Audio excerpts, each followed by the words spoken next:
হার্টের রিংয়ের দাম কমানো, কিডনি ডায়ালাইসিসের ফিল্টারের দাম কমানো, যেটা মানে কড়া সমালোচক বিএনপির অর্থনীতিবিদরা সিপিডি থেকে শুরু করে সানেম থেকে শুরু করে তারা পর্যন্ত বলতেছে this is very good gesture, something like this what is going to be very good for the people.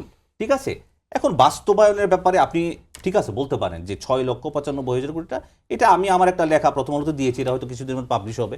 তো এটা বাস্তবায়ন অবশ্যই এত টাকা রাজস্ব আহরণ, বাংলাদেশের মতো দেশে কতজন রাজস্ব দেয়? আমরা হয়তো এখানে 4-5 জন দেই, মানে সরি কতজন কর দেয়? 2.2%, only 2.2%, অনলি 2.2% মানুষ কর দেয়। আসলে তো কর তো অনেক মানুষের দেওয়া উচিত। হ্যাঁ, প্রত্যেকে যারা যারা টিন আপনার মানে এনজয় করে, ট্যাক্স আইডেন্টিফিকেশন সার্টিফিকেট নাম্বার যাদের আছে, তাদের প্রত্যেকেই করের আওতায় নিয়ে আসা উচিত। আরেকটা কথা খুব বলা হচ্ছে যে ব্যাংকে যারা আপনার অ্যাকাউন্ট করবে তাদের টিন থাকতে হবে, তো এখনো তো সেটাই আছে, মানে এখন তো নাই, এরকম নাই।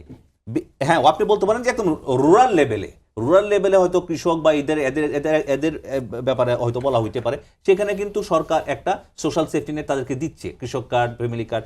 এবার কিন্তু 42,50,000 মানুষকে কৃষক কার্ড দেওয়া হবে। ভাই যেটা বলল 41 লক্ষ আপনার মানুষকে আপনার ফ্যামিলি কার্ডের আওতায় আনা হচ্ছে।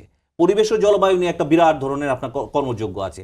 প্রত্যেকটা খাতকে কিন্তু টাচ করা হয়েছে, এমন কোনো খাত আপনি পাবেন না যে টাচ করে নাই আপনার। এবং এবং সবচেয়ে আমি যেটা প্রথমেই বললাম, এই যে ট্যাক্স যে আপনার কমিয়ে দেওয়া প্রত্যেকটা বিষয়ে, এটা কিন্তু একটা মানে সাহসী সিদ্ধান্ত।